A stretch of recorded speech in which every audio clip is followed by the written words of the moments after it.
halkan aynu taagannahay ama aynu fadhino ama idinkuna ay taagantihiin aniguna aan fadhiyo waxa weeye waa qayb ka mid ah qaybta hayjiinta wasaare maxay ahaanay dawladda hoose Boorame halkan waxaa taalla ashyaa kala gedisan oo ka kooban waxa la cuno waxa la cabo waxa la marsado waxa xoolaha la siiyo iyo dawooyin kale oo fara badan oo yeelaha halkan ujeedada hadal gudbintana waxay ka timiday daraasad in badanba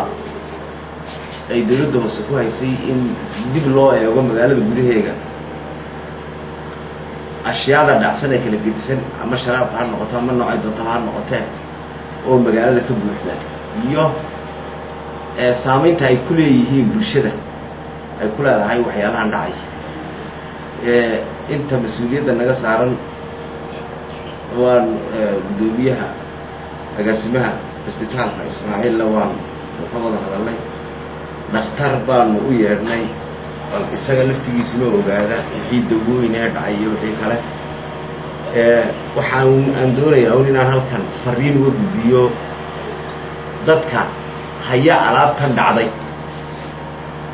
iyo sida looga sabata bixi karo marka bannaanka ay u soo baxaan in laga badbaadiyo maatida iyo dadka dib u soo isticmaalaya iyo cidda mar labaad jadiidisa ee riyuga ku samaysa ee shaabada kala gedisan ku dhufata iyo hanaanka hadda kadib loo marayo waddada loo marayo habka loo qaadayo ogeysiinta aan ogeysiinayna bakhaarada iyo cid kasta oo haysa alaab dhacday cid kasta oo haysa alaab dhacday ama dukaan ha ahaato ama bakhaar ha ahaato ama waxay doontaba ha ahaato inay soo wargeliso laga bilaabo berrito inay soo diiwaangeliso ku soo diiwaangeliso muddo ku siman 7 cisho gudahood in lagu soo diiwaangeliyo alaabta laguna soo gaarsiiyo itemiska ay alaabtaasi tahay nooca ay tahay iyo halka ay taalo iyo inay dawladda hoose ku wareejinayaan oo ay dawladda hoosena sidaa mas'uuliyaddeedu u qaado meel lagu gubi karo oo la og yahay oo aan mar labaad haddana ayna ku soo noqonin magaalada oo ay u dhaawicin oo ama dad ayna u damage gareyn iyo in 7 cisho gudahood cidda lagu helo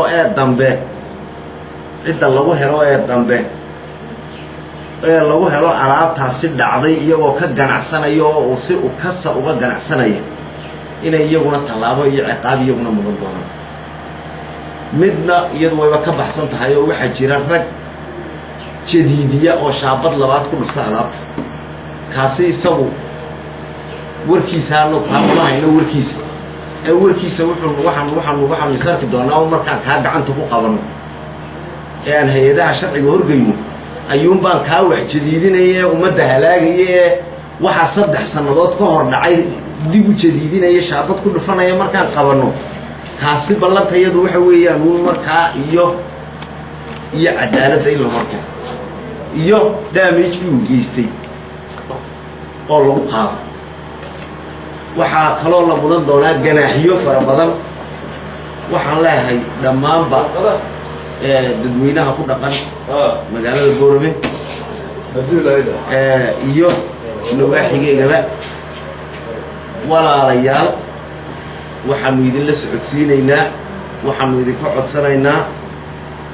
nafteenna iyo nafaheena aynu badbaadino oo aynu ka badbaadino waxyaalaha dhacay bakhaar walba yaal sidii aynu gacan iskaga siileen imika waxaa laga yaabaa inay dad badan oo mas'uuliyiin oo ama bakhaar haysta ama meherada haysta inay alaabtii hayaan oo meeshii ay geyn lahaayeen ayna hayn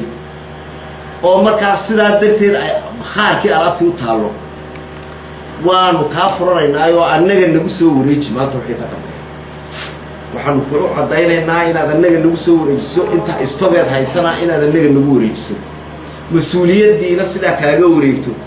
wixii 7 cisho ka dambeeyana ciddii aan ku helo iyadoo ka ganacsanaysa ama bakhaarka ama meherada oo dhex yaalo alaab dhacday markaa ciddaasina waa cid u bareeday caafimaadka ummadda iyo inay ka hor timaado ganaax bay mudan doonaan. waxaanu leenahay walaalayaal caafimaadku waa caafimaadkeennii waana wixii xanuunahe halka ku dhicino nagu waaweyn ummadda u wada saamaynaya sidii aynu uga hortegi lahayn aynu dar ilaahay iyo inaynu dadkeenna iyo ummadeenna badbaadino inagoo oo aan cidna ugu habranayna ilaahay dartii inagoo maxay uga dadaalayna inaan qof ku badbaadino aynu ka wada shaqayno. qoladiina saxaafaddana waxaan leeyahay waxaad gaadhsiisiin oo si hufan u gaadhsiisiin ama si la difan waxyaalahaasi bulshada inay wada dhex yaallaan. iska daa wax kale oo xoolihii garaad ma leh, xoolihii dawadoodii oo dhacsan baa taalla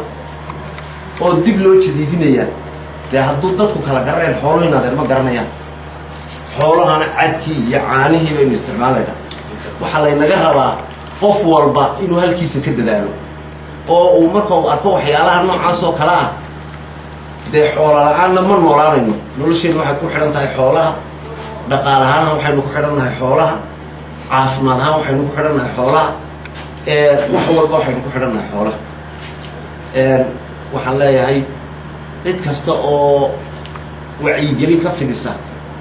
culimada masaajidada iyo dadka waxgaradka ah iyo gebina waxaan leenahay in yacni masaajidadana looga sheego laga dhiirigeliyo o laga wacyigeliyo in yacna cid kasta oo haysina ay ku fara adagto waxa oo aanay gacanteeda ka bixin. kuwa maxay ahayd aanay naf moodayeen nolol moodayena de waa nin aakhiradiisa gubaya ninka dawo dhacday dib u jadiidinayo qof islaama siinaya dib sidaynu la soconno baaritaanka imika lagu sameeyo dhakhaatiirtu kansar baa maxay ku haya kansar baa kan haya dee waa waxaan dhacay weeyaan. markaa waxaan leeyahay fariintaasi baan doonaya inaanu halkan idinka gudbiyo dadkana inaan ogeysiiyo 7 cisho gudahood inay wixii alaab ay hayaan inay kusoo gorgareeyaan oy dawladda hoose ku keenaan xafiiska looga furayna inay markaa inamada ka shaqaynaya iyo agaasimaha caafimaadka oo dhakhtar soo diray in intoodaas xafiiska nimanka halkan fadhino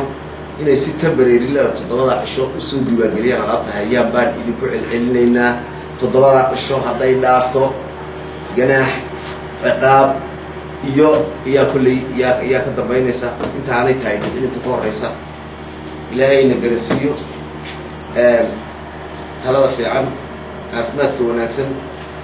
wasalaamu calaykum.